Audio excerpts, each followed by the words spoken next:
আসসালামু আলাইকুম ওয়া রাহমাতুল্লাহ। গৌরগোবিন্দ ছিল কট্টর হিন্দু ও অত্যাচারী শাসকদের মধ্যে অন্যতম। অন্য ধর্মের প্রতি তার ছিল চরম সহিংসতা। বাংলার অনেক জায়গাতেই ইসলাম প্রচার হলেও শুধুমাত্র গৌরগোবিন্দের কারণে সিলেট অঞ্চলে তখন অতি অল্প কিছু নাগরিক মুসলিম ছিল। এর মধ্যে শেখ বোরহান উদ্দিন নামের একজন মুসলমান ছিল। তিনি ছিলেন অত্যন্ত ধার্মিক, কিন্তু তার কোনো সন্তান ছিল না। তিনি সর্বদা আল্লাহ রব্বুল আলামিনের কাছে একটা সন্তানের জন্য প্রার্থনা করতেন।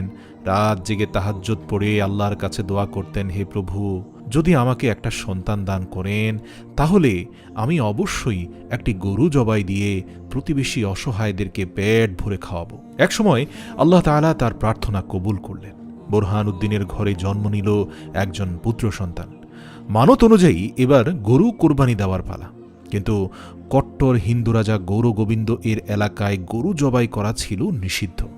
তবুও যেহেতু তিনি আল্লাহ রাব্বুল আলামিনের নিকট মানত করেছেন, অন্যমতে আকিকার নিয়ত করেছেন, সুতরাং তিনি গরু জবাই দিয়েছিলেন। দীর্ঘ আকাঙ্ক্ষিত সন্তান পেয়েছেন তিনি, তাই গোপনে গরু জবাই দিয়ে ফেলেন। কিন্তু সেটা আর গোপন থাকল না।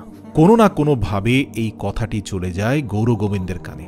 কথিত আছে ইবলিস শয়তান কাকের সুরত নিয়ে সেই বোরহান উদ্দিনের জবাই করা গরুর মাংসের এক টুকরো গৌরগোবিন্দের রাজপ্রাসাদের সামনে গিয়ে ফেলল, এবং এখান থেকে গরু জবাইয়ের কথা প্রকাশ পেয়ে যায়। গৌরগোবিন্দ তল্লাশি করে বের করে নেয় সেই গরু মূলত বোরহান উদ্দিন নামের এক ব্যক্তি জবাই করেছে। তারপর গরু জবাইয়ের অপরাধে বোরহান উদ্দিনকে গ্রেপ্তার করা হলো অমানসিক নির্যাতন। কারণ গরু জবাই তখন তার রাজ্যে নিষিদ্ধ ছিল। কোন সাহসে সে এই কাজ করল, এটি গৌরগোবিন্দ জানতে চাইল। তারপর বোরহান উদ্দিন নিজের সন্তানের আকিকা এবং ইসলামী শরীয়তের বিধিবিধানের কথা খুলে বলল এবং আল্লাহর কাছে কৃত মানতের কথা জানালো। সন্তানের জন্য গরু জবাই করা হয়েছে শুনে সেই নিষ্ঠুর রাজা গৌরগোবিন্দ বোরহান উদ্দিনের সামনে তার শিশু সন্তানকে এনে নৃশংসভাবে জবাই করে হত্যা করল। শুধু এখানেই থেমে থাকেনি। ক্ষিপ্ত গৌরগোবিন্দ বোরহান উদ্দিনের দুটি হাত কেটে দিল, কেননা এই হাত দিয়ে সে গরু জবাই করেছিল। শোকার্ত ও ক্ষুব্ধ বোরহান উদ্দিন গেলেন বাংলার তৎকালীন শাসক শামসুদ্দিন সিরাজ শাহ এর নিকট, এবং সেখানে গিয়ে নিষ্ঠুরতার কথা তাকে জানালেন, এবং সেই সাথে জানালেন গৌরগোবিন্দের নিষ্ঠুর অত্যাচার, নির্যাতন ও ইসলাম বিদ্বেষের কথা। সিরাজ শাহ সব শুনে তার ভাগ্নি সিকান্দার গাজীর নেতৃত্বে এক সৈন্যবাহিনী প্রেরণ করেন গৌরগোবিন্দকে পরাজিত করে সিলেটের নিয়ন্ত্রণ যাতে তারা নিতে পারে। গৌরগোবিন্দ ছিল জাদুবিদ্যায় পারদর্শী। তার কালো জাদু শত্রুপক্ষকে ঘায়েল করে দিতে পারত। গৌরগোবিন্দ তার কালো জাদুবিদ্যা দিয়ে সৈন্যবাহিনীর উপর অগ্নি নিক্ষেপ করে, ফলে কোনোভাবে কুলিয়ে উঠতে পারছিল না মুসলিম সৈন্যরা। এতে ব্যাপক ক্ষয়ক্ষতি হয়ে গেল সিকান্দার গাজীর বাহিনীর। অভিযানে ব্যর্থ হয়ে পিছু হটলেন সিকান্দার গাজী। তারপর ফিরে এসে জানালেন গৌরগোবিন্দের জাদু শক্তির কথা। স্বাভাবিক যুদ্ধের মাধ্যমে তাকে পরাজিত করা যাবে না, এমনটাই তারা জানালো সিকান্দার গাজীকে। পিছুহটা বাহিনীর সেনাপতি সিকান্দারকে জানালো যে গৌরগোবিন্দ কালো বিদ্যায় পারদর্শী, তাই তাকে হারাতে প্রয়োজন এক আল্লাহওয়ালা অলৌকিক শক্তি সম্পন্ন কামেল বান্দার। মনে কষ্ট নিয়ে বোরহান উদ্দিন চলে গেলেন দিল্লিতে। গৌরগোবিন্দের ইসলাম বিদ্বেষ, বোরহান উদ্দিনের সন্তান হত্যা ও সিকান্দার গাজীর অভিযানের কথা জানতে পেরে দিল্লির সুলতান আলাউদ্দিন খুলজি অত্যন্ত ক্ষিপ্ত হলেন। তারপর তিনি এসব ঘটনা শুনে ক্ষুব্ধ হয়ে শক্তিশালী বাহিনী পাঠানোর সিদ্ধান্ত নিলেন। তিনি সিদ্ধান্ত নিলেন সিকান্দারের বাহিনী থেকেও 10 গুণ শক্তিশালী বাহিনী পাঠাবেন। কিন্তু সিলেটের চারপাশ দিয়ে নদী থাকায় এবং গৌরগোবিন্দের কালো জাদু নদীর পানির ভিতরে এক ভয়াবহ পরিস্থিতি সৃষ্টি করার কারণে কোনোভাবেই সুলতান আলাউদ্দিন খুলজির শক্তিশালী বাহিনী নদী পার হতে পারছিল না। সাধারণ কোনো সেনাপতির নেতৃত্বে অভিযান পরিচালনা করে কোনো লাভ হবে না যখন বুঝতে পারলেন আলাউদ্দিন খুলজি, তখন তিনি খুঁজতে শুরু করলেন এক ঈমানদার, আধ্যাত্মিক শক্তি সম্পন্ন কোনো নেতাকে। কিন্তু এমন কে আছে? কোথায় পাওয়া যাবে এমন সেনাপতিকে যার ঈমানী শক্তি সকল কালো জাদুকে পরাভূত করবে? তার কিছুদিন পরে মহান রব্বুল আলামিনের হুকুমে পাওয়া গেল এমন একজনকে, এবং সুলতান বাহিনীর মধ্যেই ছিলেন তিনি। এক রাতে প্রচণ্ড ঝড় বৃষ্টিতে দিল্লির অবস্থা খারাপ হয়ে গেল, ফলে ব্যাপক ক্ষয়ক্ষতি হয়ে গেল পুরো দিল্লিতে। অন্ধকারে ঢেকে গেল পুরো নগরী। কোথাও কোনো প্রদীপ জ্বালানোর উপায় নেই। কিন্তু ব্যতিক্রম হিসাবে দেখা গেল একটি তাঁবুক, এবং সেখানে আলো জ্বলছিল। সবাই অবাক হয়ে সেখানে পৌঁছে দেখল একজন সৈনিক একাগ্রচিত্তে কোরআন তেলাওয়াত করছেন। এই ঝড় বৃষ্টির মধ্যেও তার ঘরে আলো জ্বলছে, এমনকি তার বাতিটা নিভছে না, এমনকি তার তাঁবুর উপরে কোনো পানি পড়ছে না। সেই ব্যক্তি কোনো প্রকার উৎকণ্ঠা ব্যতীত একাগ্রচিত্তে কোরআন তেলাওয়াত করছেন। সকলে তার এই কেরামতি দেখে অভিভূত হয়ে গেল। সুলতান আলাউদ্দিন খুলজির কানে এই সংবাদটি পৌঁছে গেল। তারপর সুলতান বিশ্বাস করতে না পেরে নিজের চোখে এসে দেখে আল্লাহু আকবার ধ্বনি দিয়ে সামনে এগিয়ে গেলেন। অতঃপর জানতে পারলেন সেই আল্লাহর কামেল বান্দার নাম ছিল সৈয়দ নাসিরউদ্দিন। আলেমরা পরামর্শ দিলেন যে সৈয়দ নাসিরউদ্দিনের নেতৃত্বে অভিযান পরিচালনা করা হোক। এতে রাজা গৌরগোবিন্দর জাদুবিদ্যার মোকাবেলা করে সিলেট জয় লাভ করা সম্ভব হবে। তারপর আলেমদের কথায় সুলতান সম্মতি দিলেন, সৈয়দ নাসিরউদ্দিনকে সেনাপতির দায়িত্ব দিয়ে পাঠানো হলো। এদিকে বোরহানউদ্দিন দিল্লিতে নাজিমউদ্দিন রাহিমাহুল্লাহ আলাইহি এর দরবারে উপস্থিত হলেন। সে সময় তার দরবারে উপস্থিত ছিলেন জগৎ বিখ্যাত আলেম দ্বীন ওয়ালি এ কামেল হযরত শাহজালাল রহমতুল্লাহ আলাইহি। নিজামউদ্দিন রহমতুল্লাহ আলাইহি এর মাধ্যমে বোরহানউদ্দিন জানতে পারল শাহজালাল রহমতুল্লাহ আলাইহি এর জ্ঞান ও ইবাদতের অভিজ্ঞতা এবং অত্যাধিক শক্তির কথা। বোরহানউদ্দিন নিজের কাহিনী তার নিকট বর্ণনা করলেন। শাহজালাল রহমতুল্লাহ আলাইহি সিলেটে আসার সিদ্ধান্ত নিলেন। নিজামউদ্দিন রহমতুল্লাহ আলাইহি এক জোড়া কবুতর ভালোবাসার নিদর্শন স্বরূপ শাহজালাল রহমতুল্লাহ আলাইহিকে উপহার দিলেন। কবুতর জোড়া তিনি পোষা পাখির মতোই পুষতে লাগলেন। পরবর্তীতে জালালি কবুতর হিসেবে প্রসিদ্ধ হয় এই দুটি কবুতর। এগুলো হযরত শাহজালাল রহমতুল্লাহ আলাইহি এর মাথার পাশ দিয়ে উড়ে যেত। হাত পাতলে তারা এসে হাতের উপর বসত। স্বল্প দিনের মধ্যে এই কবুতরগুলোর সংখ্যায় অনেক বেড়ে যায়। এদের এখনও শাহজালাল রহমতুল্লাহ আলাইহি এর মাজার শরীফে গেলে দেখা যায়। হযরত শাহজালাল রহমতুল্লাহ আলাইহি ইয়েমেন থেকে 12 জন সঙ্গী সহ রওনা করলে তার আধ্যাত্মিকতায় মুগ্ধ হয়ে অনেকেই তার শিষ্যত্ব গ্রহণ করার জন্য আগ্রহ প্রকাশ করেন। এভাবে দিন দিন তার বাহিনীর সংখ্যা বেড়ে গিয়ে হয়েছিল 240 জন। এই 240 জন অনুসারী নিয়ে তিনি সিলেটে আসার চূড়ান্ত সিদ্ধান্ত নেন। আলাউদ্দিন খিলজি এর পৌরিত সেনাপতি সৈয়দ নাসিরউদ্দিন এর সাথে দেখা হলো হযরত শাহজালাল রহমতুল্লাহ আলাইহি এর। শাহজালাল রহমতুল্লাহ আলাইহি এর সম্পর্কে জেনে তার শিষ্যত্ব গ্রহণ করলেন আরেক পীরে কামেল সৈয়দ নাসিরউদ্দিন। সৈয়দ নাসিরউদ্দিন তার 3000 পদাতিক সৈন্যবাহিনীকে বললেন, তোমরা এতদিন জেনে এসেছ আমি আল্লাহর কামেল বান্দা, কিন্তু আমার সেনাদলের উদ্দেশ্যে আমি বলতে চাই, আজ থেকে তোমরা জেনে রাখো আমার থেকেও শ্রেষ্ঠ কামেল বান্দা এখানে এসে উপস্থিত হয়েছেন, যার শিষ্যত্ব আমি গ্রহণ করেছি। তিনি আর কেউ নন, হযরত শাহজালাল ইয়ামানি রহমতুল্লাহ আলাইহি। অতঃপর সৈয়দ নাসিরউদ্দিনের পুরো 3000 পদাতিক সৈন্য হযরত শাহজালাল রহমতুল্লাহ আলাইহি এর সামনে তার শিষ্যত্ব গ্রহণ করল। অতঃপর হযরত শাহজালাল রহমতুল্লাহ আলাইহি এর নেতৃত্বে বিশাল সৈন্যবাহিনী সোনারগাঁয়ের উদ্দেশ্যে রওনা হলো। সোনারগাঁয়ে এসে সিকান্দার গাজী এর সাথে সাক্ষাৎকার করলেন।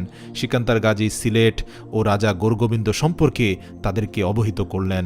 তার কালো বিদ্যা এবং কিভাবে সে পুরো রাজ্যে কালো জাদু দিয়ে সবাইকে বশ করে রেখেছে পুরো ঘটনা খুলে বললেন।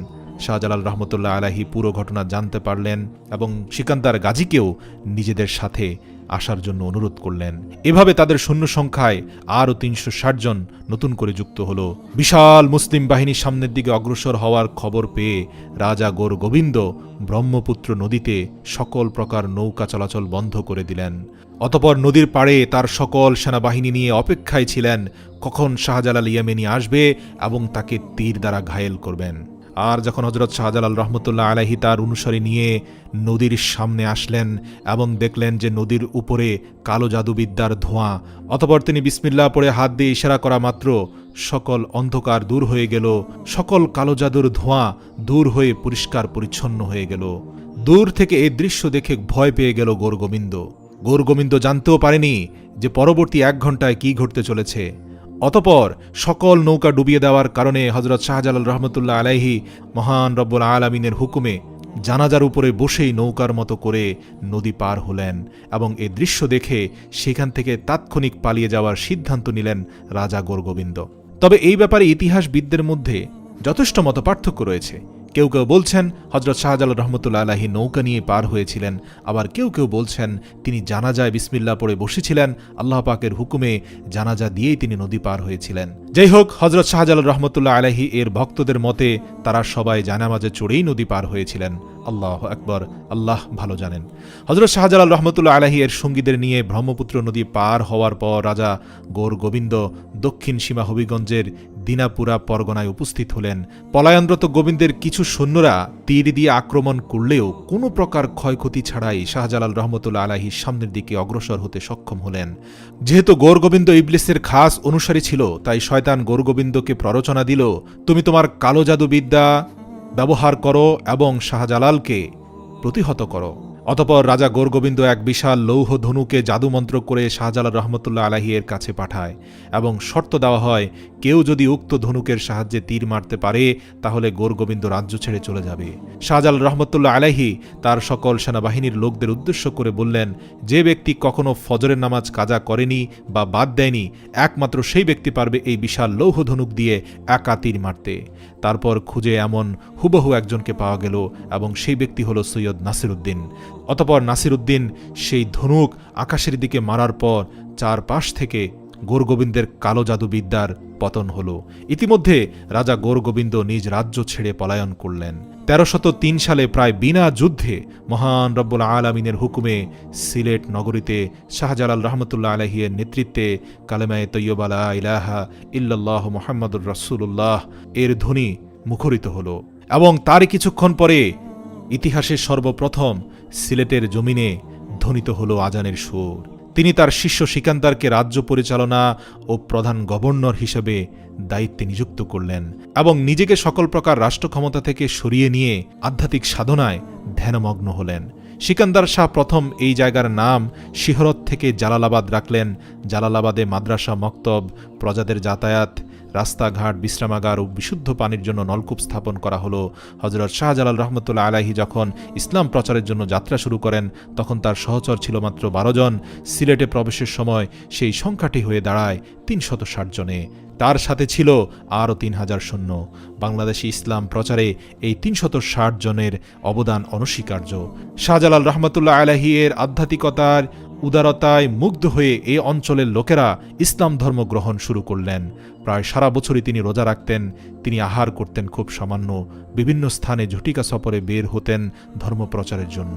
সারা জীবন কঠোর পরিশ্রম ও অবিশ্রান্ত সাধনার ফলে ক্রমান্বয়ে তিনি দুর্বল হয়ে পড়লেন। হঠাৎ স্বাস্থ্যের অবনতির ফলে তিনি বুঝতে পেরেছিলেন তার উপর ন্যস্ত করা দায়িত্বের পরিসমাপ্তি হয়তো আল্লাহ তাআলা করে দিয়েছেন। তিনি তার সকল শিষ্যগণকে ডেকে পাঠালেন, সকলকে ইসলামের সুমহান আদর্শের প্রতি অবিচল থাকতে এবং ইসলামের প্রচারকে কোনোভাবে বন্ধ না করতে নির্দেশ দিলেন। দাওয়াতি কাজকে উত্তরোত্তর চালিয়ে যেতে বললেন।